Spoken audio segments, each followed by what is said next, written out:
नमस्कार students, SBS यानी strong base studies में आप सभी का स्वागत है। आज की क्लास की हम शुरुआत कर रहे हैं डॉक्टर APJ अब्दुल कलाम साहब द्वारा कहे हुए कथन के आधार पर। लोग आपकी बातों का यकीन तब तक नहीं करेंगे जब तक आपके रिजल्ट्स उन्हें हिला नहीं देते। तो डियर स्टूडेंट्स, रिजल्ट्स कब अच्छे आते हैं? क्या खाली मेहनत करने से अच्छे आते हैं या उसके लिए और भी कुछ बातें ज़रूरी हैं? आप जैसे कि सभी बहुत अच्छे से तैयारी कर रहे होंगे। नीट का एग्ज़ाम जो इस साल दे रहे हैं स्टूडेंट्स, ये आने वाले टाइम में देने वाले हैं। इसी तरह से जो और भी एग्ज़ाम्स हैं उनके लिए फिजिक्स में जो आपकी समस्याएं हैं उनको हल करने के लिए, उन्हें सॉल्व करने के लिए मैं आपके साथ रहूँगा। तो इसके लिए जो नीट के प्रीवियस ईयर्स के पेपर हैं उनको मैंने सॉल्व किया है। उसमें केवल सॉल्यूशन ही नहीं है, उसके साथ साथ उस टॉपिक के कितना और पूछा जा सकता है क्वेश्चन उससे रिलेटेड, वो सारी बातें कोशिश की गई हैं। तो एक बार ये ज़रूर देख लेना, एक बार उसको वॉच कर लेना, नोट कर लेना। उसके साथ साथ मेन जो बात होती है टाइम को मैनेज करने की। ज़्यादा क्वेश्चन होते हैं, नेगेटिव मार्किंग के साथ हम उसको कर रहे होते हैं। अगर हम टाइम को मैनेज नहीं कर पाते तो कई बार बहुत इजी क्वेश्चन जो हमें आते हैं वो भी हमारे छूट जाते हैं। तो ये करने के लिए हमें कुछ बातों का विशेष ध्यान रखना होगा। सबसे पहले तो पहला पॉइंट है सकारात्मक रहें, नकारात्मक ऊर्जा से बचें। यानी आप कोई से भी एग्ज़ाम की तैयारी कर रहे हैं, हमेशा सकारात्मक रहना है। पॉजिटिव एनर्जी का ही फ्लो होना चाहिए। जैसे कि कभी मन में आए कि मेरा नहीं हो सकता, या मेरा सब्जेक्ट ये कमज़ोर है, या मेरा ये सब्जेक्ट इसमें मेरा हाथ तंग है, तो कभी भी जहाँ नेगेटिव एनर्जी आए कि नहीं हो सकता, मेरा कैसे हो जाएगा, ये चीज़ छोड़नी है। हमेशा जब भी आपको किसी भी रिज़ल्ट के बारे में, किसी भी एग्ज़ाम के बारे में सोचना है, पॉजिटिव सोचना। मेरा होना ही है, अरे मैं इतनी मेहनत कर रहा हूँ, अगर मेरा नहीं होगा तो और किसका होगा। और जहाँ कमियाँ हैं, जहाँ आपको ज़्यादा मेहनत करने की ज़रूरत है, वहाँ मेहनत बढ़ाते रहें। दूसरा है जो फिजिक्स में मात्रक होते हैं, बीमाएँ होती हैं, सूत्र, समीकरण, सिद्धांत को हाईलाइट कर लें और उन्हें लिखकर याद कर लें। प्यारे बच्चों, 20 से 25 क्वेश्चन आपके इसी पोर्शन से पूछे जाते हैं। तो एक हाईलाइटर ले लें, चाहे आपके पास नोट्स हैं, चाहे आपके पास बुक्स हैं, उसको हाईलाइट कर लें।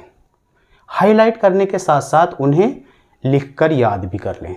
इस काम के लिए मान लिया कि 2 घंटे आपको हाईलाइट करने में लग गए, 2 घंटे आपके उसको याद करने में, लिखने में लग गए, तो इतना करने में अगर आपके 4 घंटे अगर वेस्ट जा रहे हैं तो 20 क्वेश्चन आपके तैयार हो गए। तो ये वहाँ सोचने में जो टाइम वेस्ट होता है उस टाइम से बचेंगे।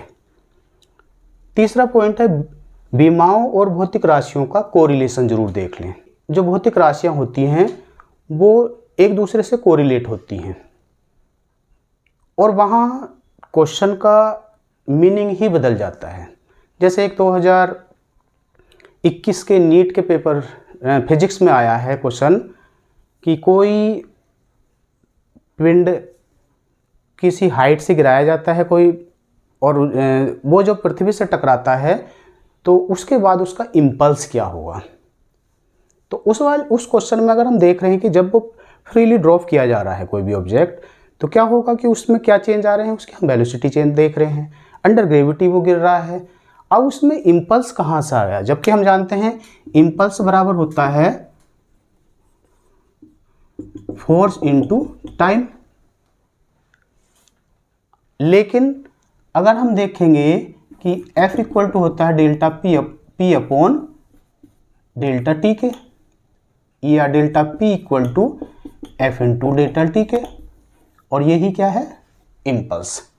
तो वहाँ क्या पूछ रहा था, चेंज इन मोमेंटम, संवेग में परिवर्तन पूछ रहा था, वो हम निकाल देंगे।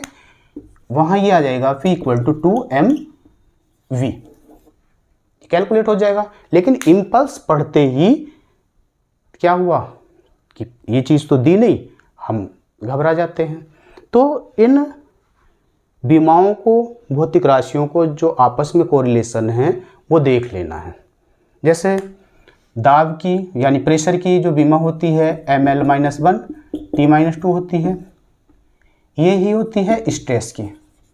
तो ये चीज़ें कोरिलेट करके देख लें। क्वेश्चन को सही तरीके से पढ़ें, यानी कि जो बात ज्ञात करनी है पहले उसे पढ़ें, फिर पूरा क्वेश्चन पढ़ें। लेंथी क्वेश्चन होते हैं, हम शुरू से पढ़ना शुरू करते हैं और फिर दोबारा से देखते हैं कि इसमें पूछ क्या रहा है, फिर उस पर फोकस करने के बाद फिर देखते हैं क्या क्या दिया है, कौन सा सूत्र लगेगा। तो सबसे पहले जब भी आप क्वेश्चन को पढ़ना शुरू करें, क्योंकि टाइम को भी आपको बैलेंस करके चलना है, अगर यहाँ टाइम बचा लेंगे तो कोई टिपिकल क्वेश्चन को आप कर पाएंगे आसानी से, ज़्यादा समय जो क्वेश्चन लेते हैं। तो सबसे पहले देखना है कि उसमें पूछ क्या रहा है, उसमें ज्ञात क्या करना है। जैसे ये चीज़ हम पढ़ लेंगे, ऊपर से जैसे ही अब शुरू करेंगे पढ़ना, तो तब ये देखते ही हमारे दिमाग में ये आ जाएगा कि इसके ये सूत्र होता है, इसका ये फॉर्मूला होता है। और जैसे ही हम पढ़ेंगे उसको उसमें एडजस्ट करते चलेंगे, और एडजस्ट करते हुए क्या करेंगे कि जैसे ही उसको पूरा क्वेश्चन को पढ़ेंगे तुरंत हम उसको उन वैल्यूज को उसमें सूत्र में रखकर उसको कैलकुलेट कर लेंगे। नेक्स्ट है, बड़े क्वेश्चन से घबराना नहीं है। कई बार क्वेश्चन इतने लेंथी होते हैं, बस उसको देख के हाथ पैर फूल जाते हैं, पता नहीं कैसा होगा नहीं होगा, बहुत टिपिकल क्वेश्चन है।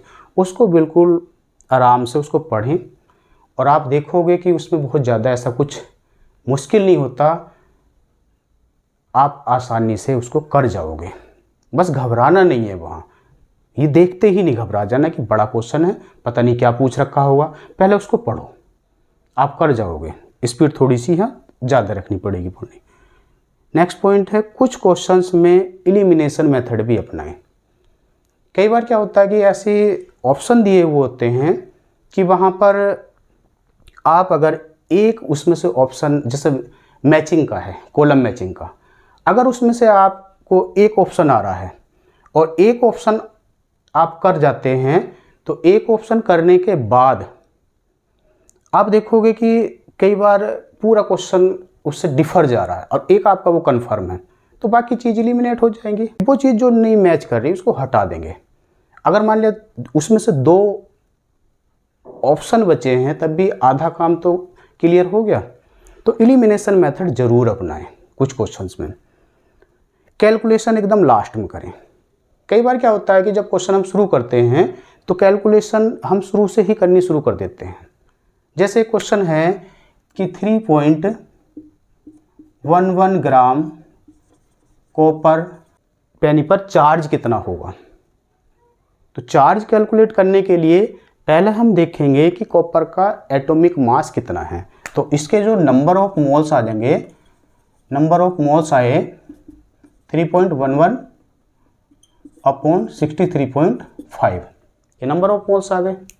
अब इसमें देखेंगे नंबर ऑफ एटम्स कितने हैं, नंबर ऑफ एटम्स कितने हैं।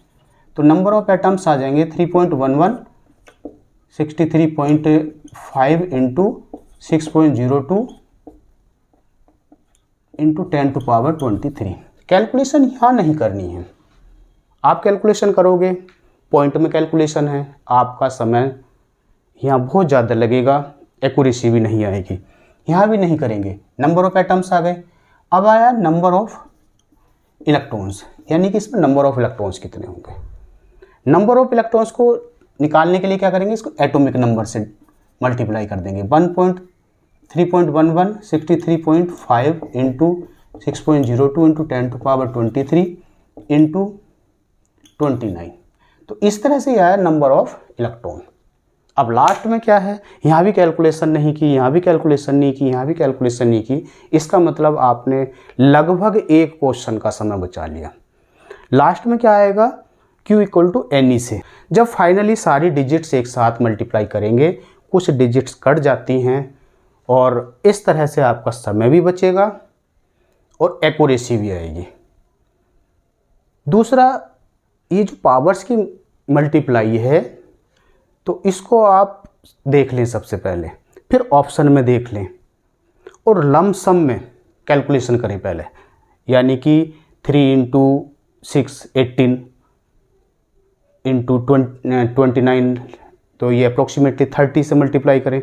तो पहले मोटा मोटा उसको कैलकुलेशन करें। अगर मोटे मोटे कैलकुलेशन में आपका ऑप्शन कहीं मिल रहा है तो उसको बिल्कुल पूरा पूरा करने की ज़रूरत नहीं है, आप उसको कर जाएंगे। फिर है, जब आप एग्ज़ाम दे रहे हैं, एग्ज़ाम की तैयारी कर रहे हैं, पढ़ाई कर रहे हैं लंबे समय तक, तो बहुत ज़रूरी हो जाता है कि आप हल्के फुल्के रहें। हल्के फुल्के आप तभी रहेंगे जब हल्का फुल्का और सुपाच्य भोजन करेंगे। कम से कम परीक्षा से कुछ दिन पहले से हल्का और सुपाच्य भोजन कर लेना चाहिए। आप दिन रात मेहनत कर रहे हैं, मेहनत करनी पड़ती है क्योंकि सिलेबस इतना होता है, लेकिन एग्ज़ाम से एक दिन पहले आप पूरी नींद लें, कंप्लीट रेस्ट। तो इस तरह से ये सारी बातें अपनाते हुए आप बहुत अच्छी परफॉर्मेंस करेंगे और जो फिजिक्स में आपका डर है वो मैं गारंटी लेता हूँ कि वो डर मैं दूर करूँगा और आप फिजिक्स में कहोगे कि हमारा कोई भी परेशानी नहीं है। तो सभी को ऑल द बेस्ट।